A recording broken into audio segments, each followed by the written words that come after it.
Hello guys, welcome back to double Kochi Thambaram. പൂക്കൾ ഇഷ്ടപ്പെടാത്ത ആരും ഉണ്ടാവില്ല അല്ലേ? ഇപ്പം നമ്മുടെ വീട്ടിലെ പൂക്കളെ പറ്റി ചെറിയൊരു വിവരണം വീഡിയോ കാണും.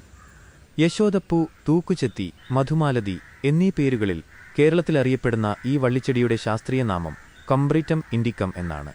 പഴയ പേര് ക്വിസ്ക്വാലിസ് ഇൻഡിക്ക. ഏഷ്യൻ വംശജനായ ഈ നിത്യഹരിത അലങ്കാര സസ്യം ഒരു തടിപോലുള്ള പടർന്നു വളരുന്ന വള്ളിയാണ്. ഇത് ഏകദേശം 8 മീറ്റർ വരെ ഉയരത്തിൽ മറ്റ് വൃക്ഷങ്ങളിലോ പന്തലുകളിലോ ചുറ്റിപ്പടർന്നു വളരാൻ കഴിവുള്ളതാണ്. ഇതിന്റെ ഇലകൾ കടും പച്ച നിറത്തിൽ സമ്മുഖമായി വിന്യസിച്ചിരിക്കുന്നു. വളരുമ്പോൾ പഴയ ഇലത്തണ്ടുകൾ രൂപാന്തരപ്പെട്ട് മുള്ളുകൾ പോലെയായി ചെടിക്ക് പടർന്നു കയറാൻ സഹായിക്കുന്ന കൊളുത്തുകളായി ഹുക്സ് മാറുന്നു. പൂന്തോട്ടങ്ങൾ, വേലികൾ, ആർച്ചുകൾ എന്നിവയിൽ അതിമനോഹരമായ പച്ചപ്പും പൂക്കളും നൽകുന്ന ഈ ചെടിക്ക് അധികം പരിചരണം ആവശ്യമില്ല. ഈ സസ്യത്തിന്റെ ഏറ്റവും വലിയ പ്രത്യേകത പൂക്കളുടെ നിറം മാറുന്ന സ്വഭാവമാണ്. സുഗന്ധമുള്ള ഇതിന്റെ പൂക്കൾ കുലകളായിട്ടാണ് ഉണ്ടാകുന്നത്. പൂക്കൾ വിടരുമ്പോൾ ഇവയ്ക്ക് വെളുത്ത നിറമായിരിക്കും. പ്രധാനമായും രാത്രികാലങ്ങളിലാണ് ഇവയുടെ സുഗന്ധം കൂടുതലായി അനുഭവപ്പെടുന്നത്. എന്നാൽ പകൽ വെളിച്ചത്തിൽ ദിവസങ്ങൾ കഴിയുന്തോറും വെളുത്ത പൂക്കൾ പിങ്ക്, തുടർന്ന് ചുവപ്പ്, ഒടുവിൽ കടും ചുവപ്പ്, മറൂൺ നിറങ്ങളിലേക്ക് മാറുന്നു.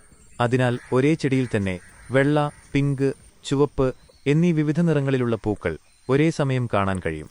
പൂക്കൾക്ക് ഔഷധഗുണങ്ങളുണ്ട്. ഇതിന്റെ വിത്തുകൾ ആയുർവേദത്തിലും മറ്റ് പരമ്പരാഗത ചികിത്സാ രീതികളിലും വിരശല്യത്തിനുള്ള മരുന്നായി ഉപയോഗിക്കാറുണ്ട്. ഈ കൊച്ചു വീഡിയോ ഇഷ്ടപ്പെട്ടാൽ എല്ലാവരും ഒന്ന് ലൈക്ക് ചെയ്യുക, ഷെയർ ചെയ്യുക, ഫോളോ ചെയ്യുക. Okay, then bye.